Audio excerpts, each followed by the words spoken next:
there's only so many licensed fireworks shooters that we can use. So my question to the council is, last time this happened, I moved it to Sunday. It worked out that we had the largest crowd we had ever had because a lot of the little Martians made it back home from wherever they were over the 4th of July and actually got to see the fireworks that they pay for. The option would be Friday the 3rd or Sunday the 5th if I can't find a shooter for July 4th due to the fact of basically they get more money to go to a bigger show. Unless you want to increase the dollar amount spent on the show, which I'm not in favor of that either, but some people like a lot of fireworks. So I guess I'm looking for a little help. Last time we did it on a Sunday and I think it worked out very well. We had plenty of staff around to help on our end, plus a lot of people were back home to see them. But I took a beating over it from a few because that is not the holiday. I know a lot of cities around the area do fireworks at all different kinds. They move Halloween, trick-or-treating night, things like that. So I guess I just wanted some input from the council real quick on any thoughts or cares or concerns. Dave, who sets the shooters up? J&M, who we buy the product from, has the list of shooters that we can pick from or ask to do it. We've had the same gentleman for the last several years. However, he does the Algona shoot too. So 4 or 5 years ago when the 4th fell on a Friday or Saturday, we moved it. The nice thing is working with that gentleman, he knows our layout, he knows our program.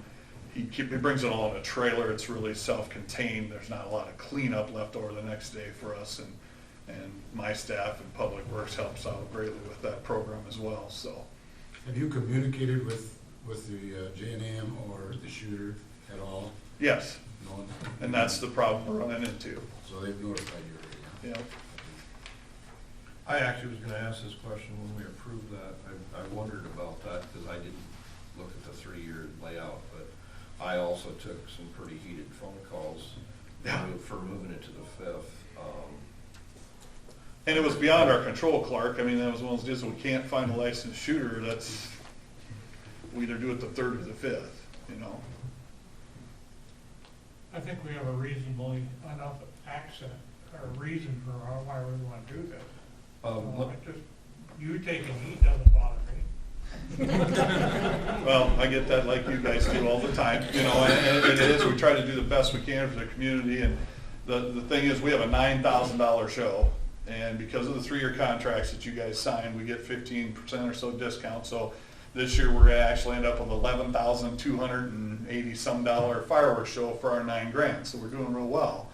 The problem is there's only so many people that can shoot fireworks because it's a licensed thing now, where years ago, anybody was lighting them and things like that. That doesn't happen anymore.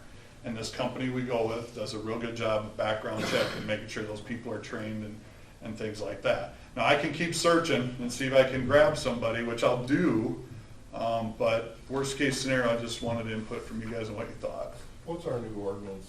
We stop shooting fireworks on the 4th of July? 5th. So the 5th is? 3, 4, and 5 is what Okay. our new ordinance Okay, allows. good Yep. enough. Okay, I was curious about that one. Yep. One thing about it, you have a larger crowd because the restaurants aren't open that night, so. Yeah, I mean, that Sunday we did it, we actually had, I would say, the biggest crowd we've had, because you know, there's not a lot of people that do them anymore, so we grab people from Sioux County, Cherokee County, Woodbury County, of course, Plymouth County. You know, and it's usually a 20 to 24 minute show, roughly.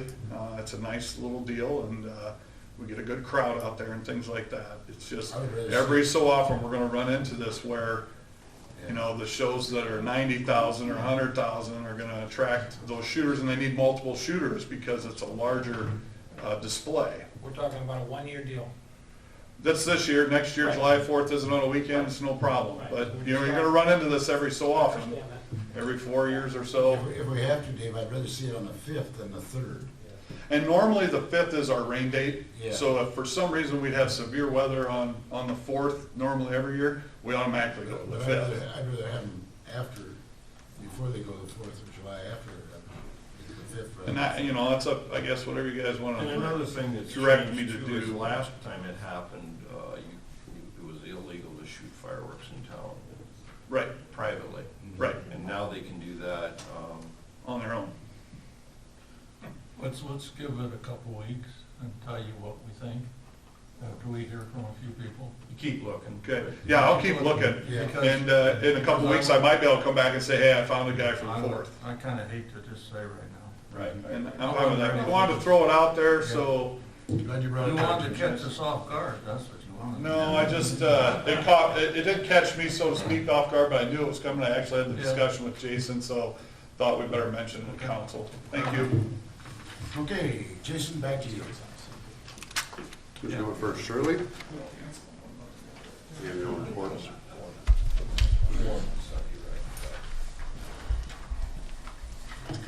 Thank you.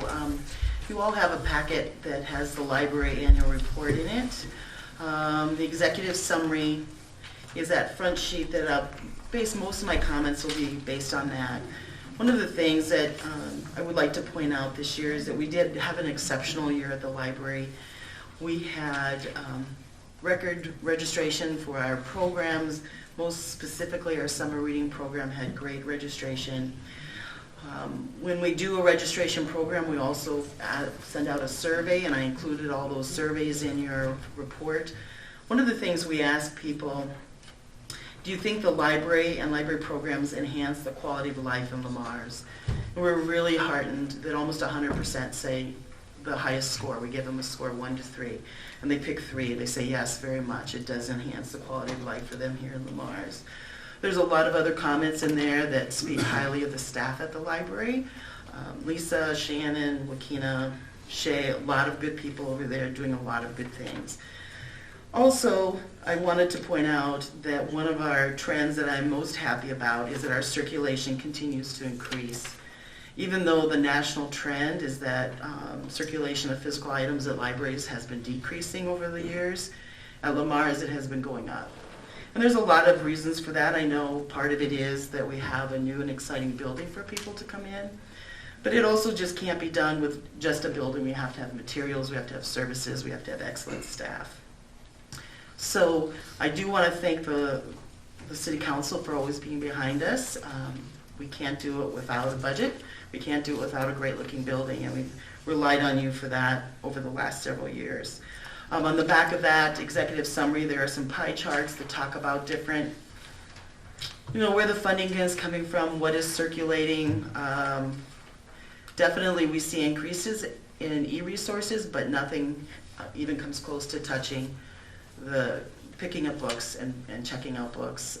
That's still our bread and butter issue that we have a lot. Our door counter this year was just almost 65,000 people came through our doors. We had 486 programs, and over 10,000 people registered for those programs. And so when sometimes we talk about circulation, and that number does include ebooks, audiobooks, all kinds of things. But when we just want to look at like how many items go out our door, over 35,000 items went out our door last year. And we have over 8,000 registered borrowers. Yes? The 65,000 through your doors, what's that an increase from last year? That is actually just a nick down. We changed the door counters. Last year, the door counters were set on the inside double door, and there was just too many kids that go back and forth, and so we moved it out to that farthest one. So this is the first year it's been out there. You're in the Eagles, right? And then there was no door counter in 2017. So, yeah. So we I made. wasn't sure where that all fell. Okay, I was just curious. Yeah, That's- yeah. So we're pretty steady. Just if it was number to number, it was just a little down. Yeah. So you don't want the kids to run back and forth to get In front of the door counted? counter. No, one of the things, I thought you encouraged that. No, one of the sad things was that in this this October, when we do our books for treats, and we have, I can't remember, we gave out 800 books in 45 minutes or something, the door counter just went off. And there's just so many people that it wasn't breaking in the light, so we didn't get a good door Can't you count shut that it day. off like in special, just shut it off? I can go in and add a number to it too. Exactly, so So, just, shut it off, yeah, you got that. Anyway, I was just curious. yeah. So I'd be happy to answer any questions that you might have. Any questions for Shirley? And you hit on them with summer reading for the kids and the trick-or-treaters. two absolutely phenomenal programs. And one thing we don't have in our society is kids learning how to read. And I don't know how you get that many kids to show up and want to go and read. It's just a great thing, and we Right. take that back, and let Lisa and everybody else help with that. Right, well, and you know, I always say we have a lot of great parents that make it a priority, but we also have a lot of great grandparents too, that bring their kids in when maybe they're, the mom or dad are working, and they're like this morning in story time, we had grandparents bringing the kids in for story time, so we really appreciate that. Yeah, it's what we need in our world today, and it's a good thing you guys got it going, so. Thank you. I got a question. How do you determine your change of books or the timing of books? How do you determine that? The purchase. Or what to order? Yeah, the purchasing depends on requests from patrons and popular authors that we know always are going to be going out, so we go get those. We do rely on bestseller lists quite heavily because people hear about it on, let's say, the Today Show. Jenna Bush Yeager picks a book, club pick, well, the phone starts ringing, so then we try to get those in. And then we start running reports as far as like when to age them out. We run a lot of reports that say, when's the last time this book checked out? And then we start moving them out and getting them off the shelf, so we have enough space. We box those up and we sell them to the friends for $5 a box. And they use them for their book sale.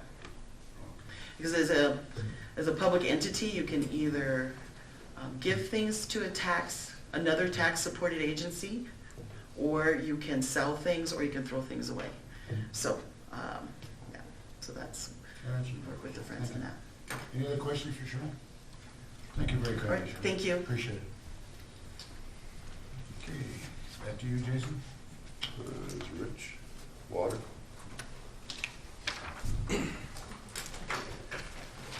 Good afternoon. I'll get the report in front of you.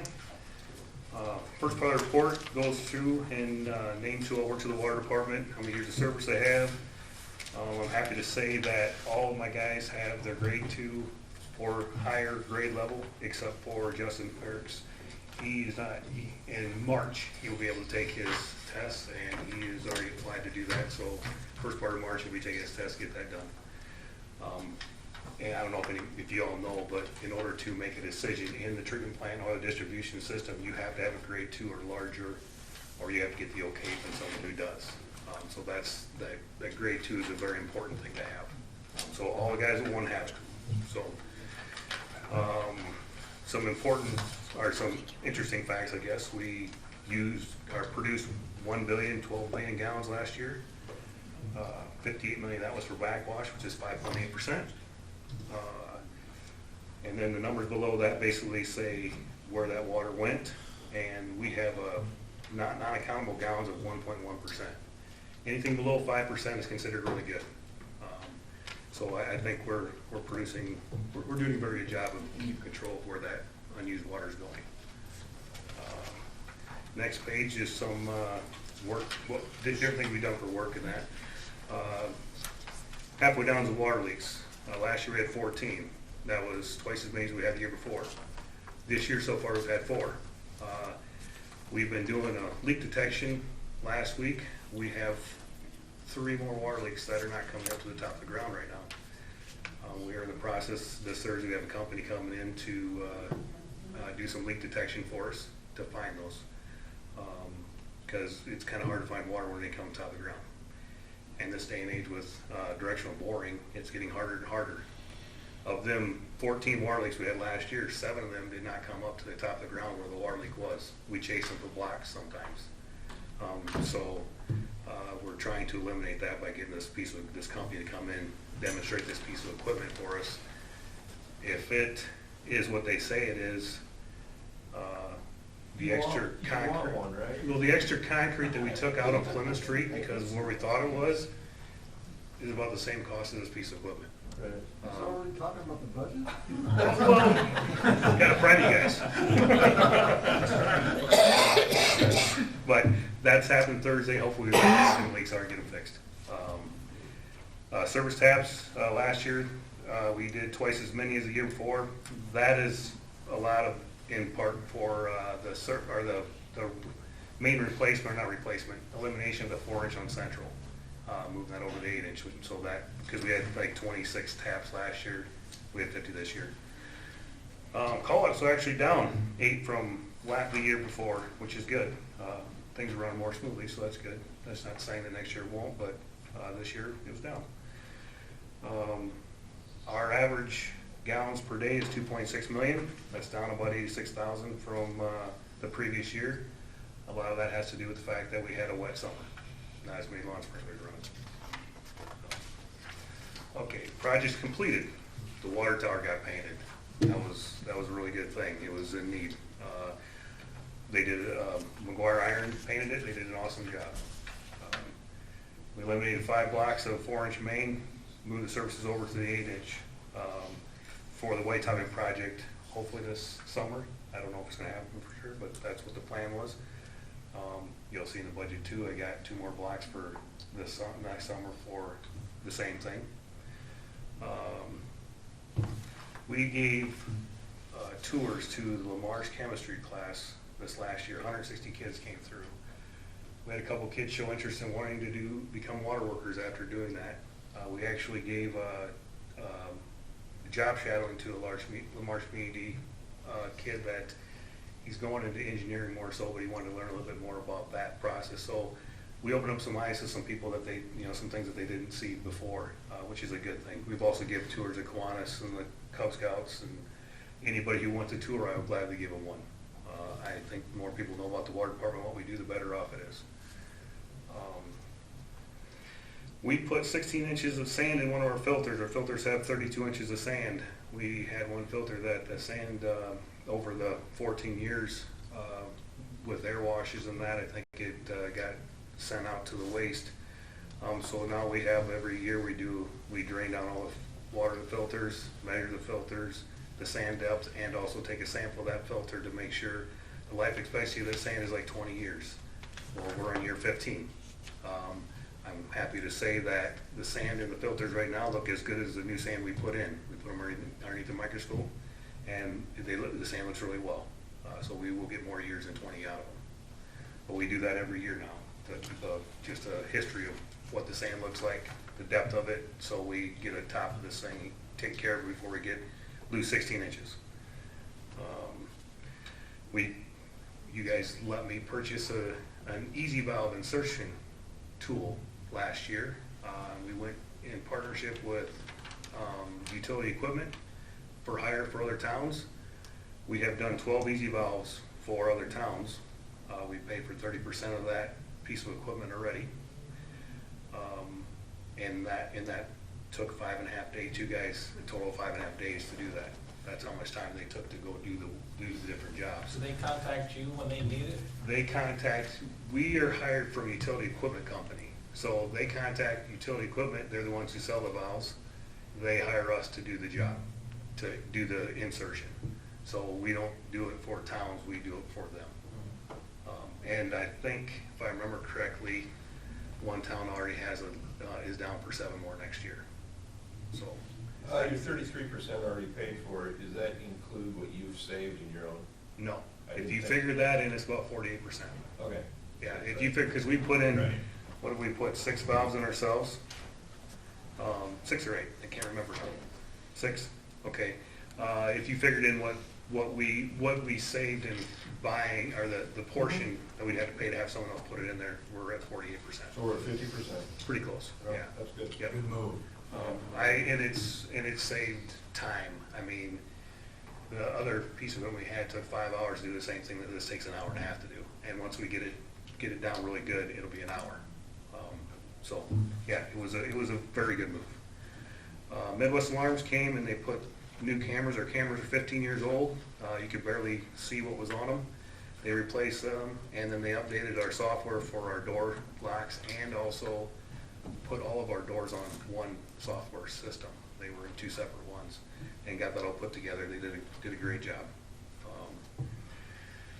And then we kept up with all the DNR requirements. With that, putting that sand in the filters, I kept in contact with DNR to make sure we did it the right way.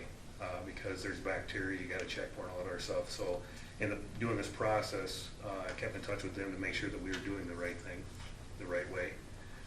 Also, we had that leak in the head box, we did the same thing with that. So always keep in contact with them to make sure that we don't forget something or do something wrong.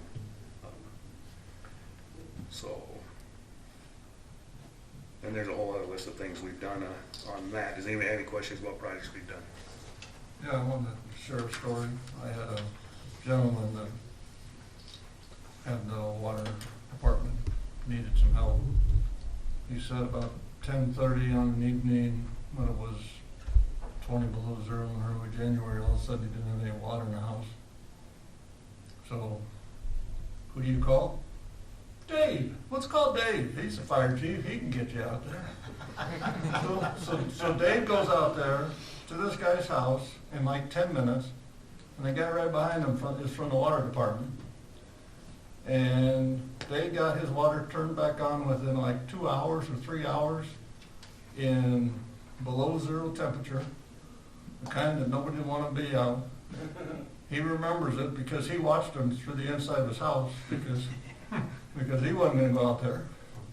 So, you know, not many people probably heard the story or know what's going on, but I'm sure the two gentlemen here know it. So, you know, kudos. That's what we do. You guys did a great job. You don't get props for it, but I'm trying to give you a few props today for it. So, thank you. Thank you. And I mean, it's a 365-day-a-year job. Someone's at the water department all the time. And we want to help if we can. So, I have a great group of guys. They're awesome. I can't say enough good about them. So, a lot of places can't say that, but when you got guys that want to work, it makes the job a lot easier. So, I want to interject also one other thing that happened here about a couple of weeks ago, but we had a water main break 9 o'clock one night. yeah, 9 o'clock Saturday night. Saturday Saturday night down at my house. Our people were all night long and into Sunday morning or Sunday afternoon on getting that fixed and getting it back on again. Good job. There's not a lot of places that would do that. No. There's some that would say, hey, we'll get to it on Monday. Well, But you guys aren't that way? My only concern is, you gotta get Angie Connect going on her grade 1 here pretty soon.